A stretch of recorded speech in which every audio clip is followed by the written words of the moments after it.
me take this opportunity to officially welcome everybody. We're delighted to have you here with us. As you can see from the bottom name on the screen here, I'm Ron Seaver, the president of the National Sports Forum. I want to thank everybody so much for coming out today. We have a great turnout. We're closing in on about 300 people that were going to be joining us, so from all over the place. So I don't know where you guys are as you're listening in, but for me here, I'm out in San Diego, where in staring out the window, I got to say, things are getting decidedly hot and sunny as we dive into May. In fact, it's shaping up to be a great weekend to hit the beach. Now, I say that, but unfortunately, we're not supposed to be leaving our homes just yet. So I guess I may have to enjoy the weather from the safety of our back patio at the house then. So, but speaking on the topic of enjoyment, we hope that you're going to enjoy today's webinar, What You Need to Know About Sports Gambling.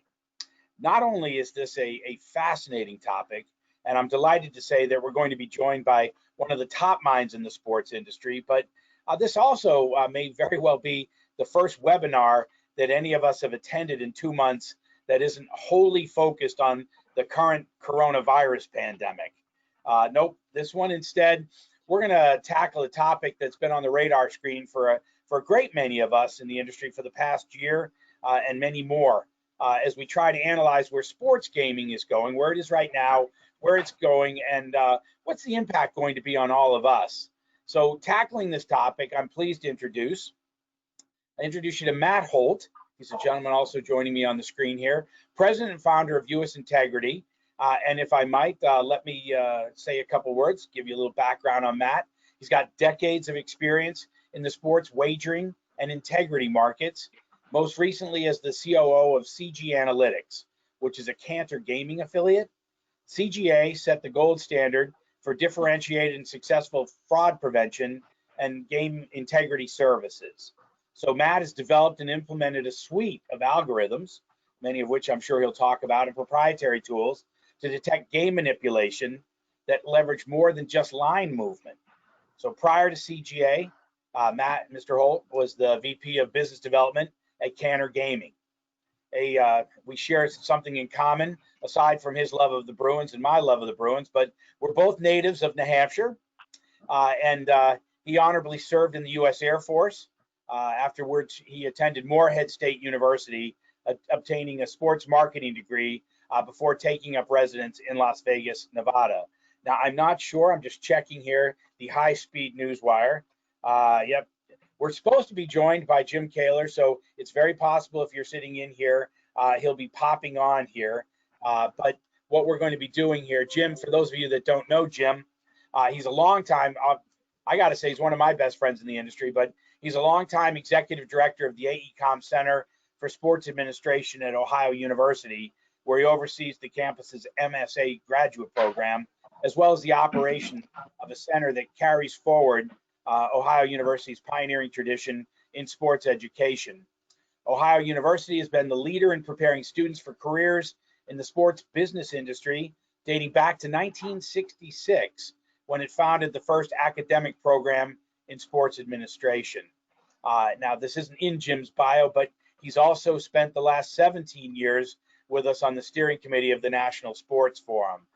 So if we could, I'm going to turn the floor over to Matt, and hopefully Jim will get a chance to join up with us as we dive into today's topic. So Carly, and before I start, I just want to let you know, as everybody know, in the bottom right-hand side of your screen, you should see a little box that says chat. And there's a box in there for you to write in any questions that you might have. So should you have any questions about anything that Matt, or later on if Jim joins us, has to say, please, just fill it in there. Carly Dawson, who's our producer here, will get them. Let me know if we've got time. We want to tackle as many questions as we can. And if your question isn't addressed, just let us know. Carly will get the questions out to the right people and make sure that they know about it and that they're able to follow up with you directly online. In addition, this call is being recorded, so we'll send the link to this out afterwards so that you can share it with other people or refer back to it. We'll send you the link, but they're also up on our website. Any of our past webinars are up on our website. Just drop down the resources tab box. So having said that, as you can see from the screen, we are very fond of the term that says business gets done at the forum. Not only at the forum, but before the forum, after the forum, you name it. And this is one of those situations where I believe that Jim and Matt actually met at the forum several years back, and they started discussing and talking, and they've actually put together a program. Part of the reason why Jim, brought the idea to us for today's webinar is because of the interest in this topic and what they're doing. So Matt, if you don't mind, can you tell us a little bit more about what you and Jim are doing at Ohio University? Sure, and thank you very much for the introduction, Ron. And yes, Jim and I did meet at the National Sports Forum a couple of years back, and at the time I had just launched US Integrity. And to give you a little bit of background on kind of where I come from, basically every single day in my post-collegiate career, I've worked in sports betting, and I had the opportunity back in 2010 to join Cantor Gaming, which was an affiliate, the gaming arm of Cantor Fitzgerald, the financial services firm. And we were the first sportsbook, regulated sportsbook entity to ever launch a mobile sports betting app in the state of Nevada and thus in the United States. And at the time, people thought, being able to bet on phones, you would never be able to do it. How would you do proper geo tracking and geo fencing? And we're able to accomplish it. We're able to accomplish the geo fencing back then, launched the first ever mobile sports betting app. I was also the chief operating officer of their sister company, which was a licensed information service provider called CG Analytics, which handled game integrity, fraud prevention, odds creation. And I was there from 2010 to 2018. And in the fall of 2017, having worked with the NBA, the NFL, the NHL, Pac-12, Big 12, Big 10, we kind of had a pretty good idea that PASPA was going to get repealed in Q2 or Q3 of 2018. So with some private funding, we launched US Integrity, with the concept being that there's a need and a demand by regulators, operators, universities, conferences, leagues, teams for truly independent, conflict-free, technology and data-driven game integrity, fraud prevention, and compliance-related services. And Jim and I met at the National Sports Forum a couple of years ago. And the one thing that we both said to each other was there's a real appetite for people trying to get into this space, whether it's people that are already professionals now in companies that are going to be entering this space in different ways, whether it's via corporate partnerships or launching a sports betting app or working in the services side. And, both college students currently wanted to know what courses they could take, are there curriculums they could enter to better get suited to enter the sports betting space, and professionals that were already, pretty entrenched in their careers, wanted to have a better understanding of the sports betting space as their companies were likely to enter it. So Jim and I spent a lot of time putting together what has now become SGE, Sports Gaming Education, an online, go-at-your-own-pace curriculum in which professionals can learn more about the different aspects of game integrity and sports betting, and all the different levels of the business, the different vulnerabilities and risks that athletic departments may face. And so I think it's been an amazing course. It's been an amazing journey to get here. It's going to be a 3-course certificate program. The first course actually launches next week, May 11th. So we're right around the corner. We're really excited about it. And we think we're trying to touch on every aspect of it. Jim is really focused and centric on the career-orientated path.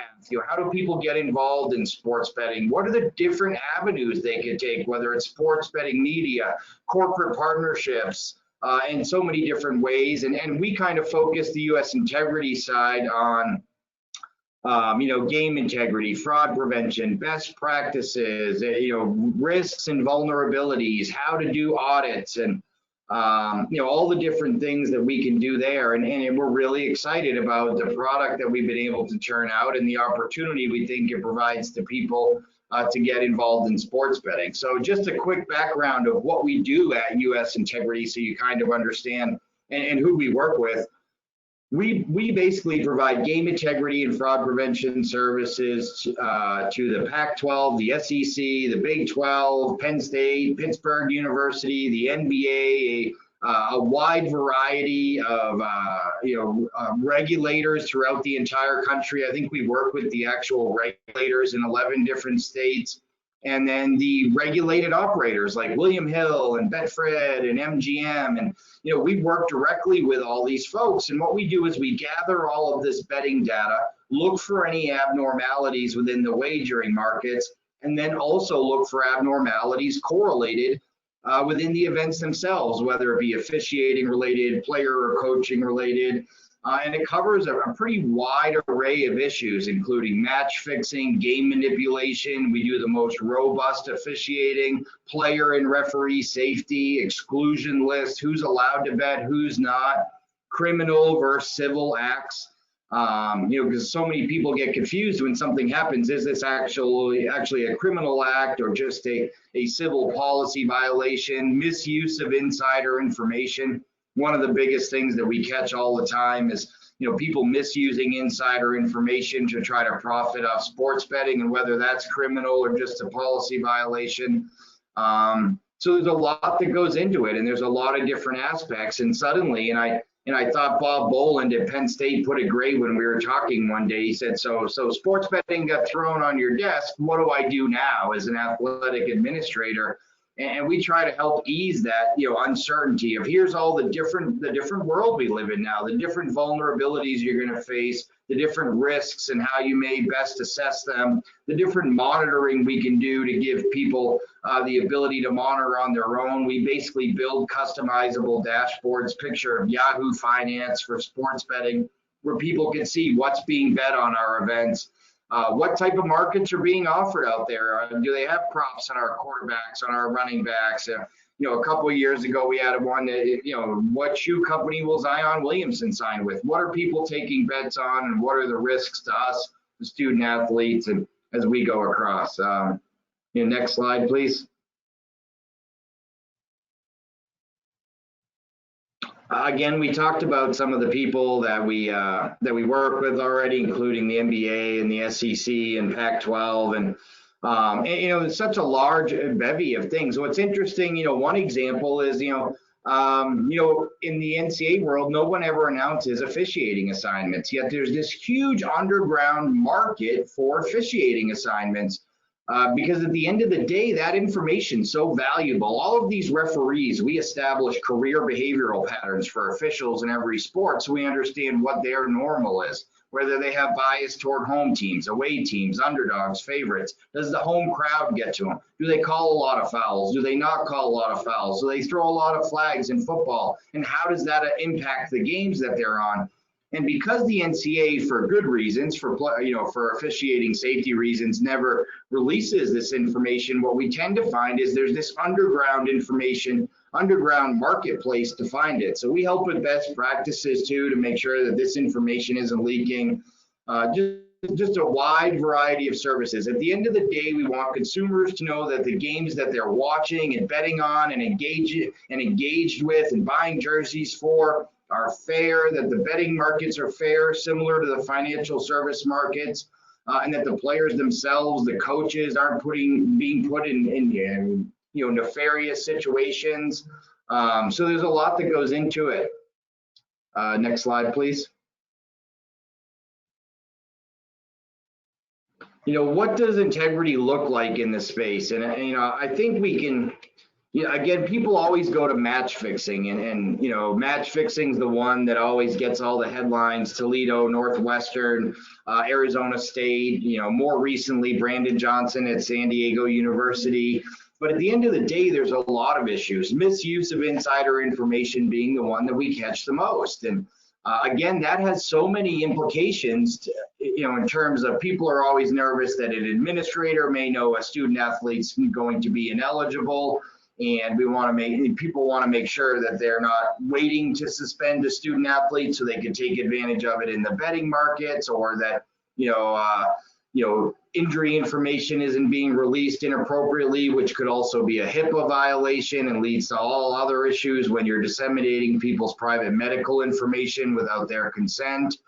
Game manipulation, which tends to deal with officials. In almost every single sport, collegiate or professional, the referee or crew chief or official is almost always the highest risk vulnerability for that sport. They actually have a bigger impact on the sport most of the time than the players actually do. And a lot of times those statistics of that impact are very important as well. We did a study a few years ago that showed in college football that crew chiefs that throw more than average amount of penalties for more than average amount of penalty yards tend to have the games they officiate go under the posted wagering totals about 70% of the time. And why is that? Mostly it's because there's such a disruption to the high-paced offenses, and it gives the defenses a chance to substitute.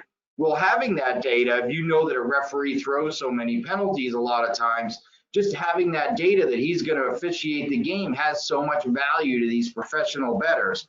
And at the end of the day, we know that, pass interference calls, if you throw the football down the field, all of a sudden there's pass interference calls. It's very easy to help the offense. It's also easy to help the defense with holding calls in football. There's so many vulnerabilities, basketball games, the way it's officiated. What we've seen in the past in college basketball with officials that are trying to manipulate games is they just call a lot of fouls on both teams. And the bettors that are involved in these schemes bet the over.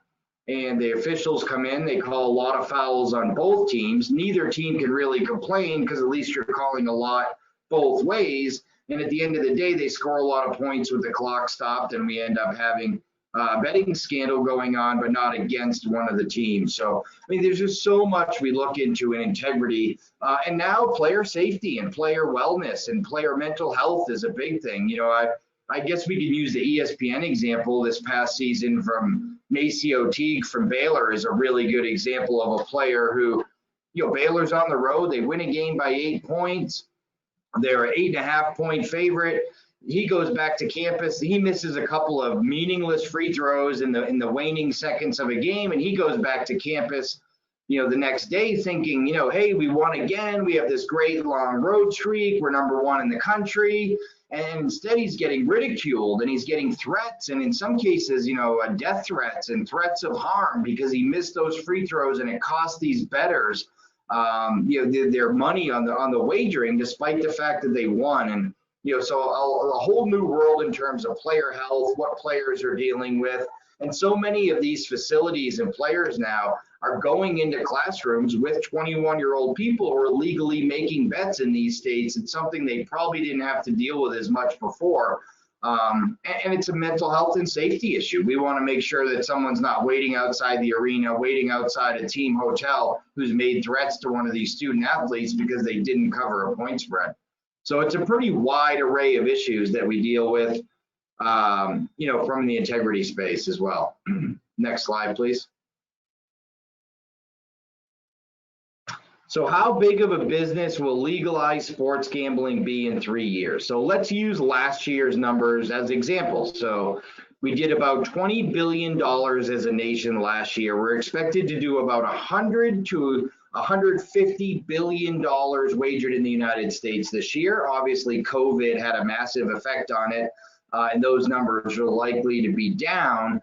But if you just take the fact that, let's go back to 2017, prior to the repeal of PASPA, the state of Nevada alone does about $5.2 billion worth of handle. Then we get into the, after PASPA, last year, New Jersey actually did more handle than Nevada. Nevada broke another record. I think it was about 5.6 billion. New Jersey did over 6 billion. The state of Pennsylvania did over 3.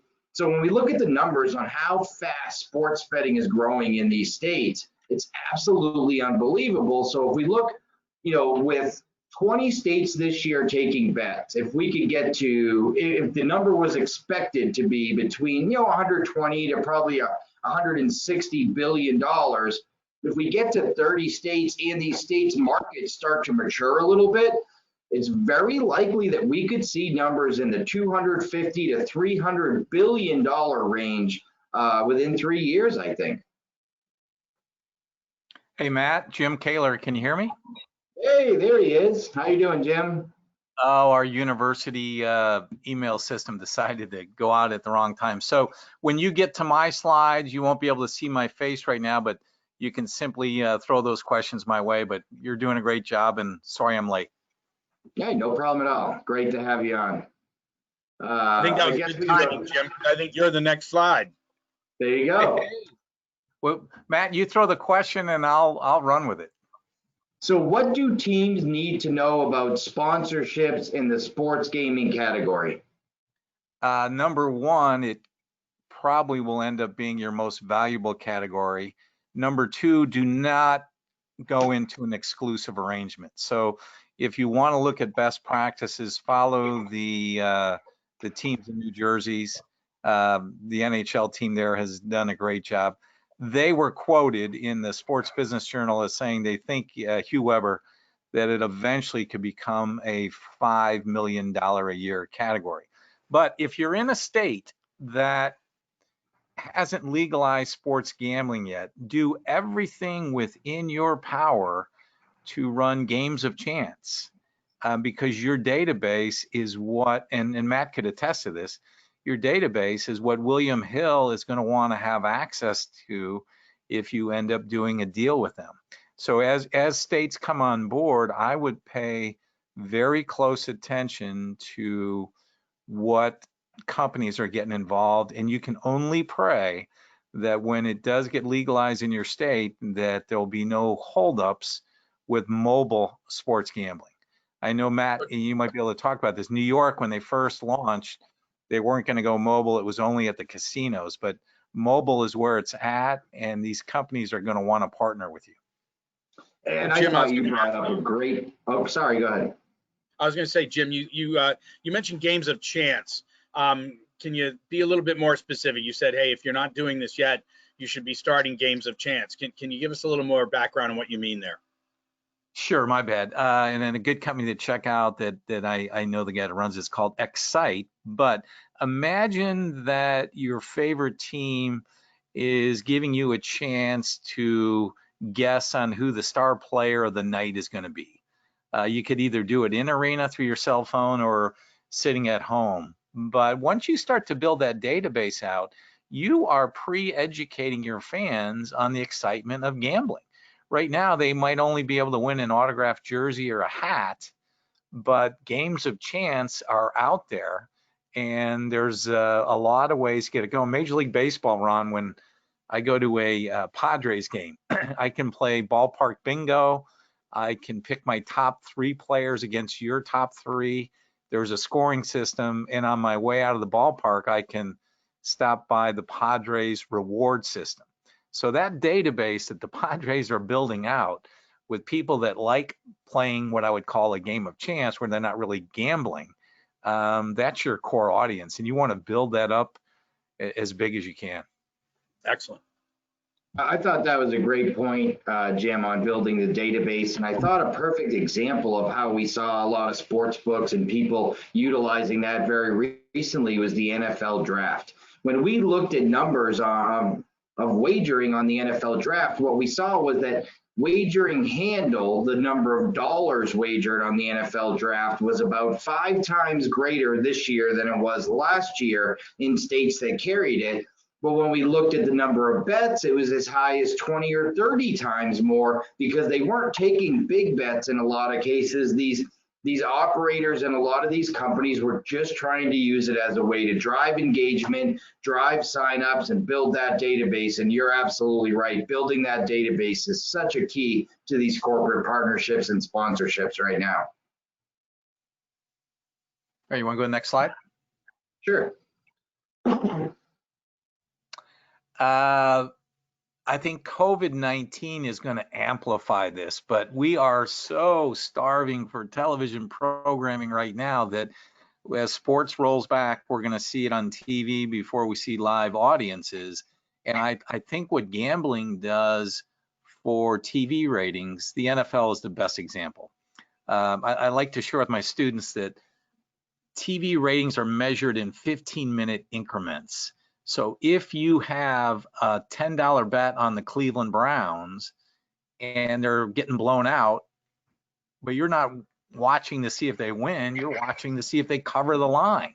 So I think, and I know it's already been proven out in some areas, that states that have legalized gambling are going to see a bump in the TV ratings. And the XFL, God rest its soul, was on it. They were adding things to their broadcast that were just promoting the over/under and different bets. So even if you have a $5 bet on a game, it changes your viewing experience, and you're going to sit there and watch it till the end. And if some of Matt's friends in Vegas that are setting the lines are doing a good job, those people are experts. So a game is never over when you got a bet on it, because the line usually comes right down to the wire.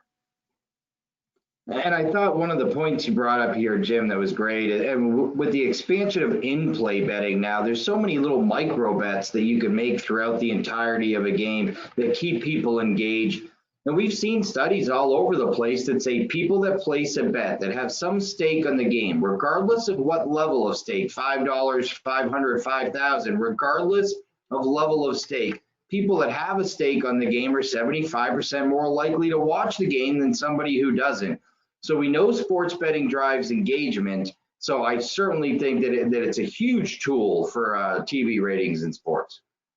Yeah, and Matt, I think it drives engagement in stadium or in arena or on the couch. So if I go to a Browns game and I don't know, maybe I dropped $100 on a ticket and the Browns are getting blown out, but I know the opposing team is going to play a prevent defense, so I double down on my $100 ticket investment, saying that Baker Mayfield's going to throw for 300 yards.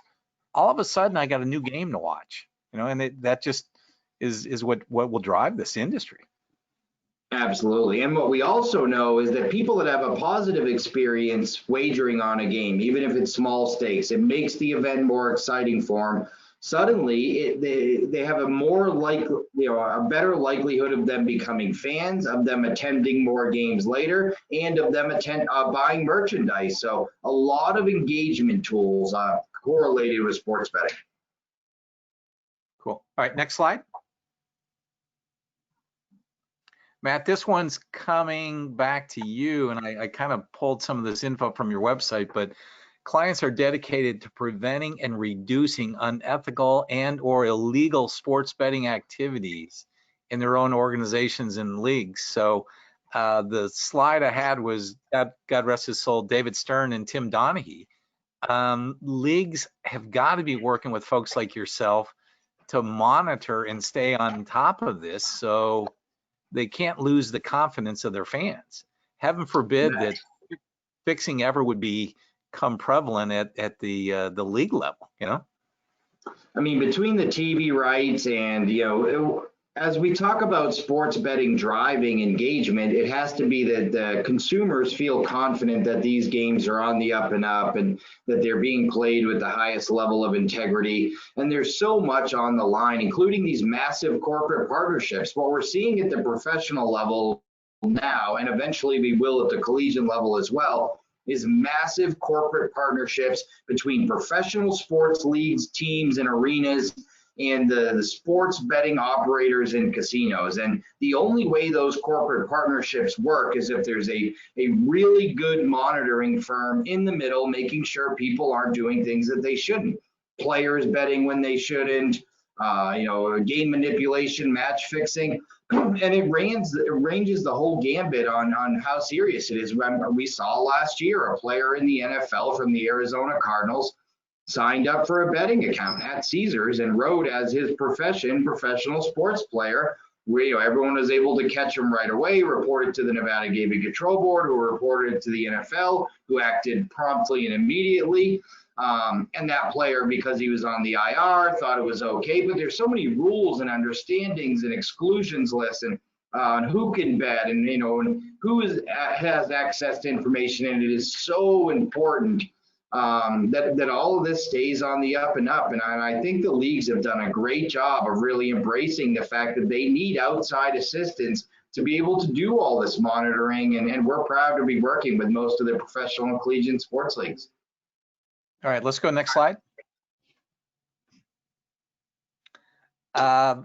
This is a job that I'll get it going, but I'd love to have Matt join in. But there are jobs out there to be had now for people that want to work in sports. So one of my current students is talking to DraftKings about an analyst position. What a great job, because he's got a very analytical mind to just sit there and help them figure out lines and in-game bets and everything else. And Matt, you've got a little bit of a background working in the field where you were helping to put together the lines. So what other jobs are you seeing that will be coming out as the industry continues to grow? There's so many jobs. I mean, all of the jobs that you would expect to see at any big corporate, infrastructure or economy are here in the sports betting world. One of the biggest one right now is marketing and fan engagement. How do I get to more people, and how do I create more signups? We hire analysts all the time. Data scientists. There's always a need for data scientists on both sides of the world. How do we capture more data, look at more data, analyze more data? Sports bettors want it, sports books want it.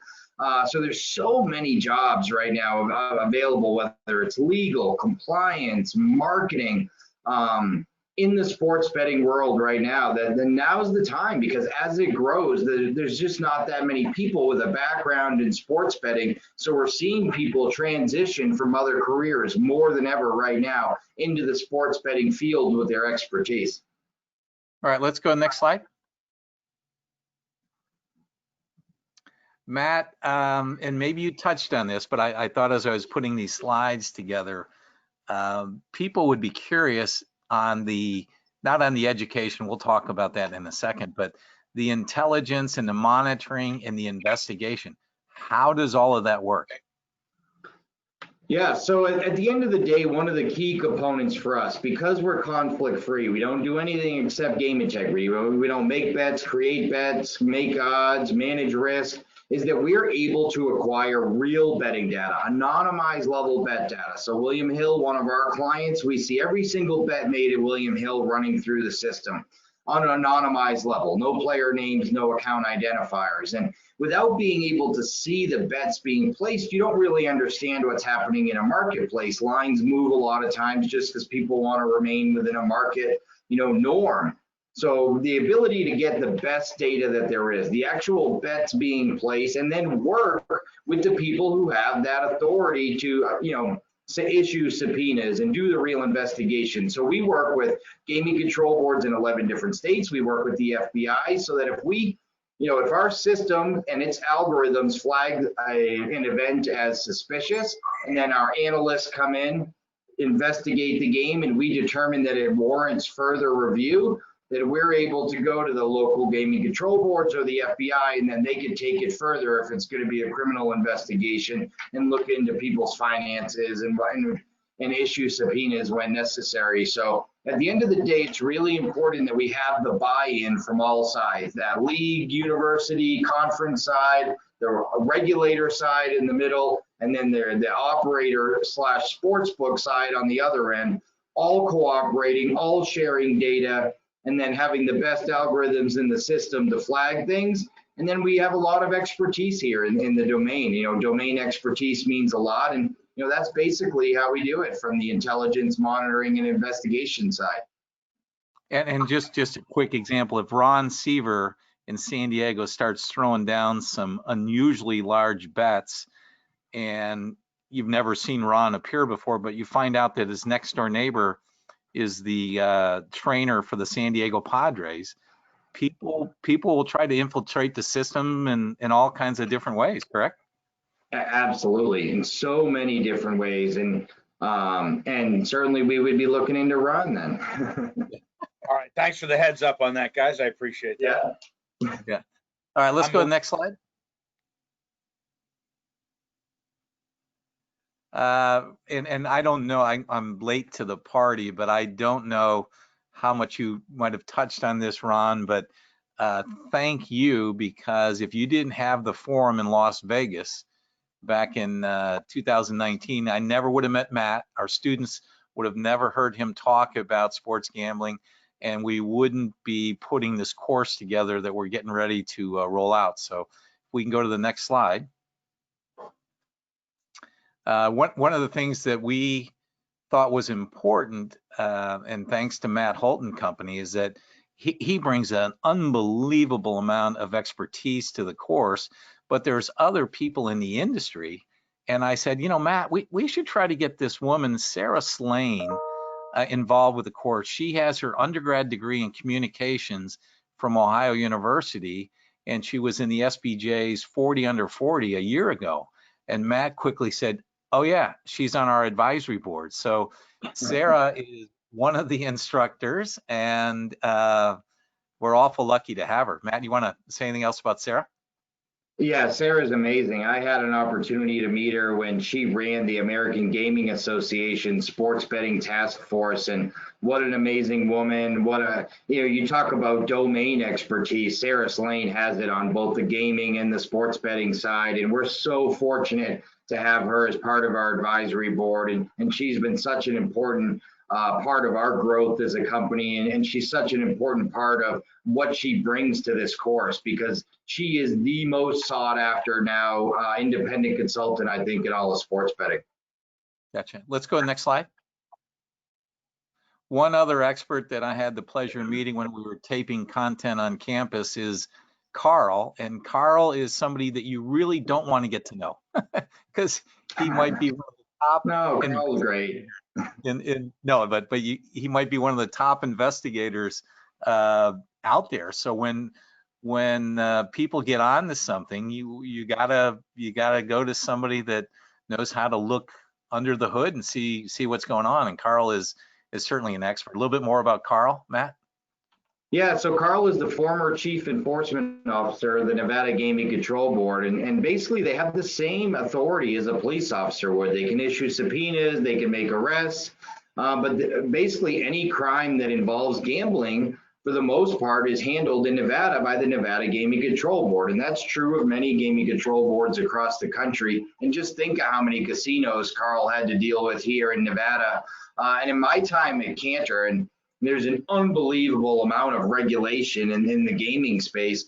Carl was that guy when you were violating regulations, when people were trying to do corrupt things. And in Carl's world, it wasn't just sports betting. It was people trying to cheat at craps and people trying to cheat slot machines and all the different ways and crimes that take place in a casino. Carl was in charge of all of that in the state of Nevada as the chief enforcement officer for the Nevada Gaming Control Board, and he's now part of our advisory board here at US Integrity, and one of the sharpest people in the entire industry when it comes to how people try to cheat, how to catch these people, and how to run a proper investigation.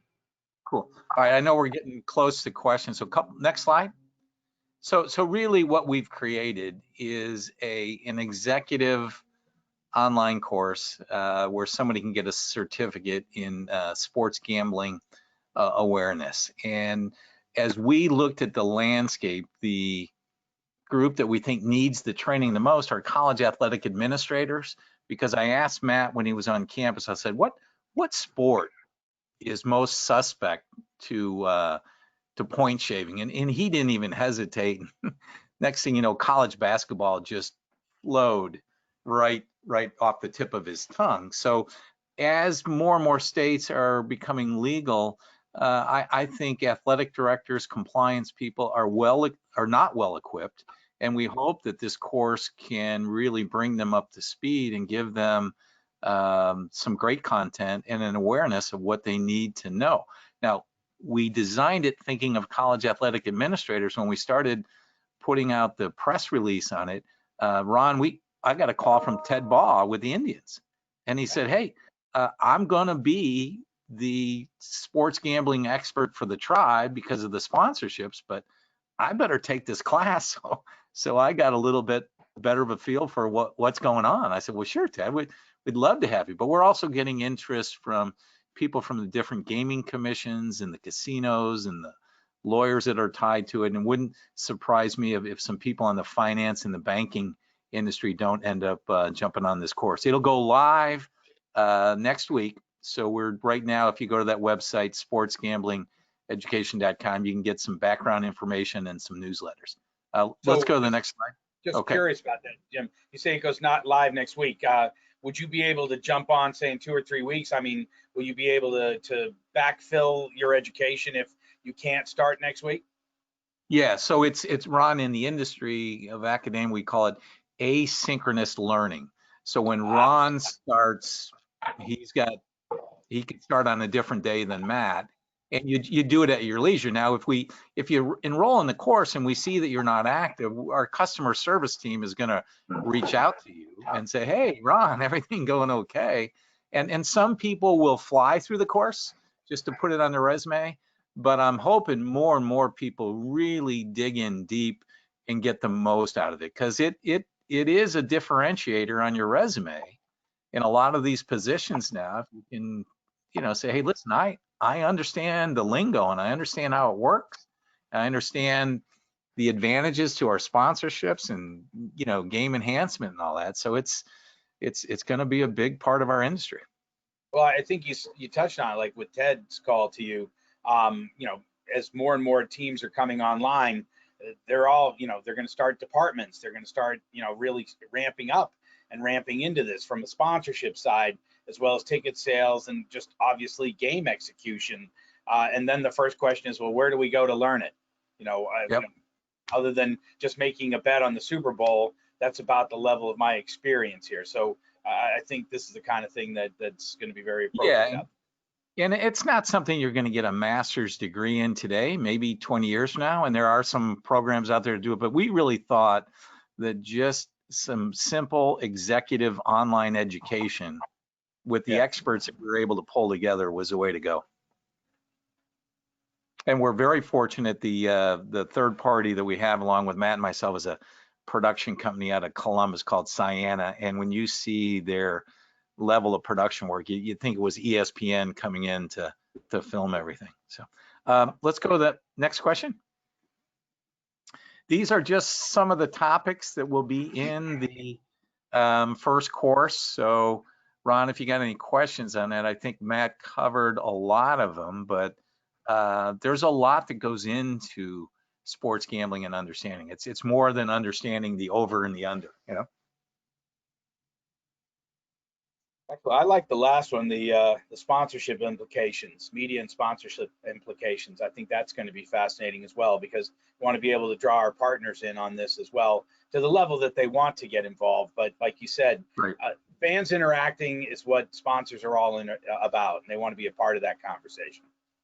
And Ron, you saw it with the sponsorship research we did, the trends that they're going to be keeping their eye on for the next 3 years. And sports gambling, I think, was number 1 or number 2. Yeah. Okay, next slide. This is just a place where your listeners can go if they want more information. sportsgamblingeducation.com. I'm glad that site was open. And right now we want to open it up for questions. Yeah, Carly mentioned that she's already gotten some questions in here. So Carly is the face you're not seeing on the screen. Hey, Jim's face is the one you're not seeing on the screen as well. So we're going to draw him in here. But in this case, Carly, please pop in and give us some questions for our experts here. Yeah, hi guys. So throwing it to both of you, whoever wants to take it over. Question we got is, are paperheads legal in states that have legalized gambling? One more time, Carly. Can you grab that one, Jim? Wait, I'm not sure I could understand the question. Carly, go ahead. One more time. Okay, so the question is, are paperheads legal in states that have legalized gambling? I could probably grab it. I'm very much aware of what it is. So paperhead is where, let's start with the history of bookies a little bit. It used to be when you had a bookie, you called your bookie and you made bets over a telephone. Then they developed what they call paperhead, which is your bookie no longer answers the phone. What happens is he pays a website $25 a week on average per customer to manage all the odds, offer all the events, and all he does is pay or collect from his clients. Now, will that be legal in states where sports betting is legal in the United States? Absolutely not. Again, that's still bookieing. It's just using an online site to be a bookie. If you want to participate in regulated sports betting in the United States, regardless of what state, and they're all a little bit different, there is an extensive licensing process. And most of the time, not only is there an extensive licensing process, but there's a 7-figure licensing fee attached to that process. So to answer the question, paperheads are not legal in any state in the United States that has regulated sports betting. Thank you. Another term I need to brush up on. Thanks, Matt. Sure. Carly, what else you got? Yeah, all right. So I'll throw out another one. In regards to the TV ratings in college, could we see smaller, mid, or major schools use the idea of sports gambling to get better TV deals? I think you'll see that coming, but Matt, you might want to take this. Like right now, I think in certain parts of the West, you can bet on Pac-12 volleyball, right? Yes, and not only are we going to see them use this as a tool to negotiate better TV deals, one of our clients, and we'll just leave the client in the casino out, but one of our clients plays their conference tournaments at a casino. And for the past few years, that casino who hosts that conference tournament in men's basketball hasn't been able to take bets on those events. So we went through and did a full analysis on what all of those competitors take for bets on that conference tournament events, how many bets we thought that casino would be able to take if they were able, how much handle it would drive, how much money the casino would actually make. And our partner, that collegiate conference, was able to go back to that casino and say, well, if we allow you to actually take bets on the events that are being hosted here, we think that you're probably going to make this. Why don't we split it? You pay us this, and we'll allow you to do it. So it's not just TV deals. It's the idea of, the people that are hosting events. I certainly think it's a big engagement tool. Look, as soon as March Madness ends, we see huge betting all of a sudden on lacrosse, softball, and baseball. Why? Because people are desperate for content. They're used to having that 30 games a night of men's college hoops. It's gone. What do we fill it with? College baseball, college softball, college lacrosse. I always think that the universities, the conferences, the NCAA will be able to use sports betting as an engagement and negotiating tool for better TV revenue. Perfect. Yeah, that's awesome. And then this is actually a question that I'm really interested in as well. How long will it be before we see major networks, examples ESPN, Fox Sports, CBS, etc., discuss lines and spreads live on air before, during, and after a game or sporting event? Do you think that we'll ever reach a point where this is the normal? It already happened.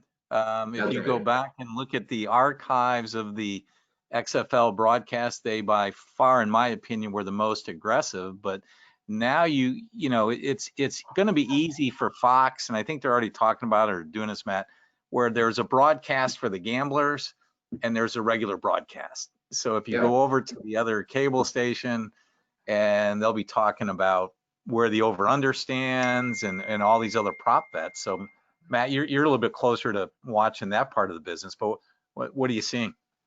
Yeah, they call them betcasts, and it's an alternative to the regular broadcast. And even during the standard broadcast now on ESPN, if you watch the scroll at the bottom with the scores, they're showing point spreads now on every game before they start. They're talking about the point spreads in the pregame show. But they're also hosting what they call betcasts, which is, hey, if you want to watch a different version of the game where the people bring up what the in-play odds are, different props that may have cashed, different betting markets that are available, you can watch that, or you can watch a standard broadcast where they don't mention betting as much. So already those things are already in place. Well, and another thing that I'm seeing is outside of the arenas and stadiums, esports. I'm seeing a lot of betting going on right now because it's happening, and that seems to be a growing market. Is US Integrity involved in that as well, monitoring esports?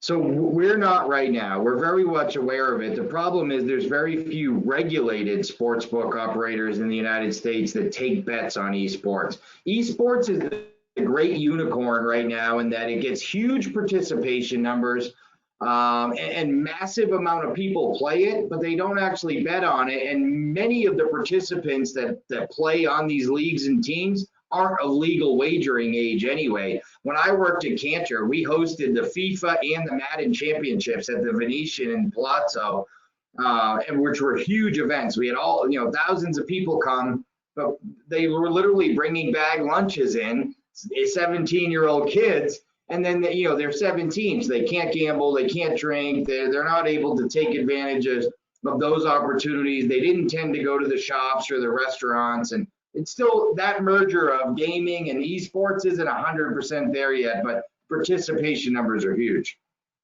Excellent. So Carly's got a couple more questions for us. So Carly, fire away.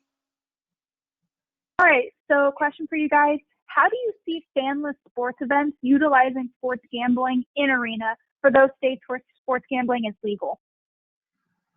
Ooh, I'd love to be working on a project like that, because think of the disposable income that typically gets invested in concessions and parking and merchandise.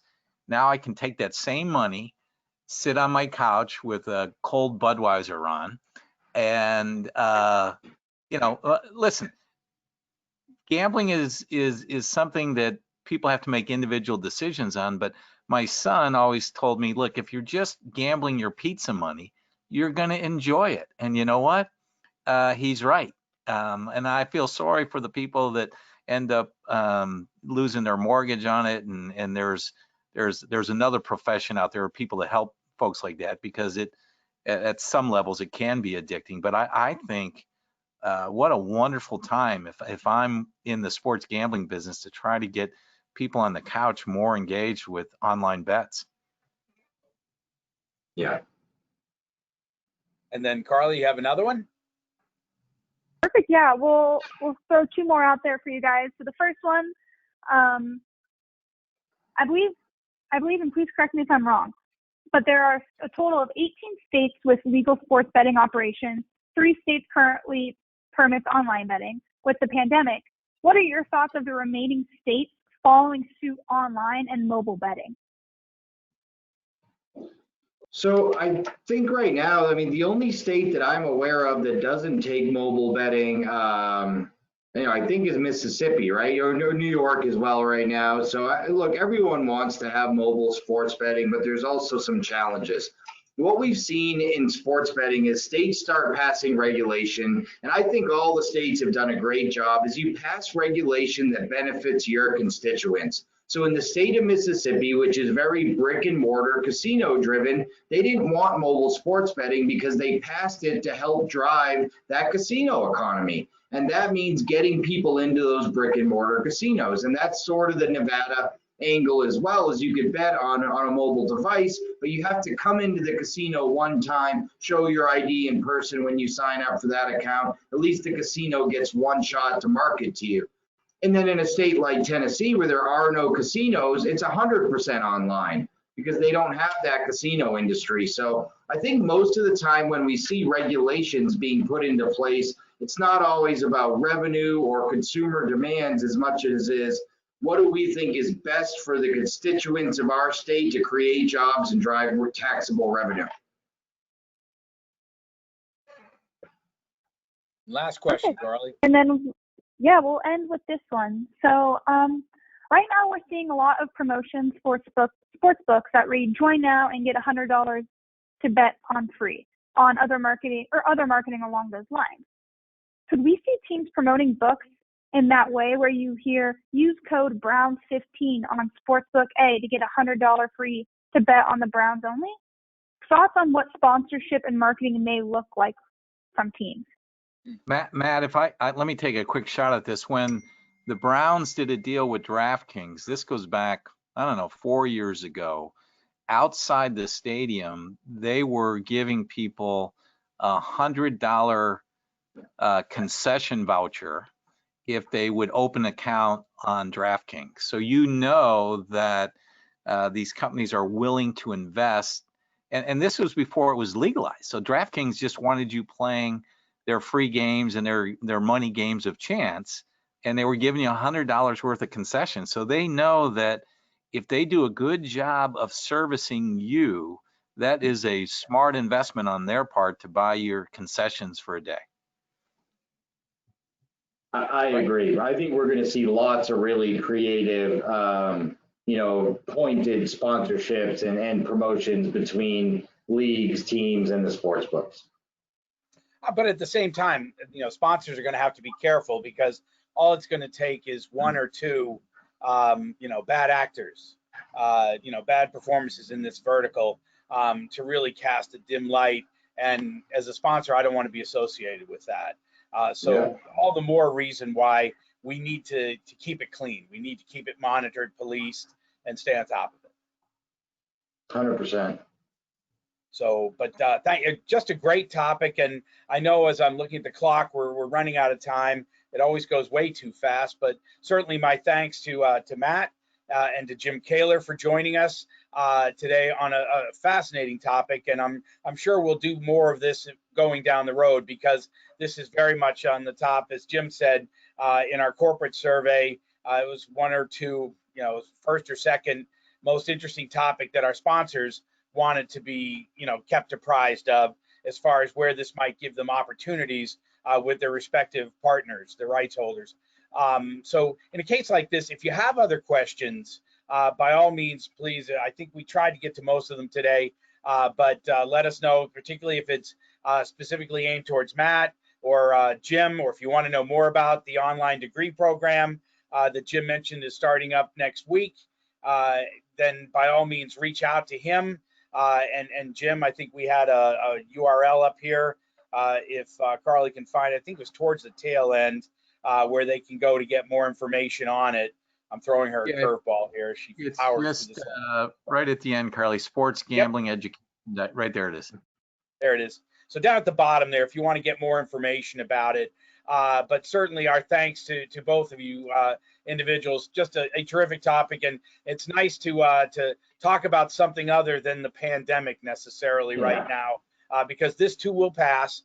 And when it does, I think something like gaming is going to be a major boost to getting people re-engaged, re-involved, reactivated in our stadiums, our arenas, all the way down. So more power to both of you in what you're doing, and all the organizations that are looking at this. We want to do it, but we want to do it right. We're out here in California. I don't know if we're ever going to get around to it, but they keep talking about it. I think it's in permanent committee. But eventually, California is going to have to look at this, as states are looking for more tax revenues. I mean, they're going to need money worse than ever when this is all done. So, but like we said, it's got to be done right, and from all the way around. So again, our thanks to all of you. Our thanks to everybody who joined us. We had a terrific crowd today, and we appreciate you taking the time to come on. Like we said, we'll send the link out so you'll get more information. You'll be able to pull it back up, share it with other people, and by all means, go to our website, sports-forum.com, sports-forum.com. Under the taskbars, look under resources, and you'll see webinars. Not only will you find the link to this webinar, you'll find links. I think we've got links going all the way back to like 2014. So we're almost a history course here. But we have a lot of resources for you there. Also, while you're on our website, especially if you were there in Atlanta with us, although that does feel like 12 years ago, Jim, Matt. But we were just in Atlanta with our 25th anniversary in February. And we have our spring newswire out, kind of a recap of what went on in Atlanta. If you want to check that out, you can download it. You can look at it up on the site. So again, that's sports-forum.com. And we'll keep these webinars going. We've been getting some great feedback from you. If you're listening in and there's other topics you would love to see us tackle, don't be shy. Send that our way. You can send that to Carly. And great job, Carly. Thanks for putting this together. CARLIE, Carly, at sports-forum.com. And let us know what's on your mind, what some of the topics are that you want us to tackle, and we'll do that. So we're going to try to do these every 3 weeks or so. So we appreciate you being with us. and we hope you'll have a great rest of the month here, and we'll talk to you all very, very soon. So on behalf of Matt, Jim, all of us here, thanks so much, everybody. Take care now.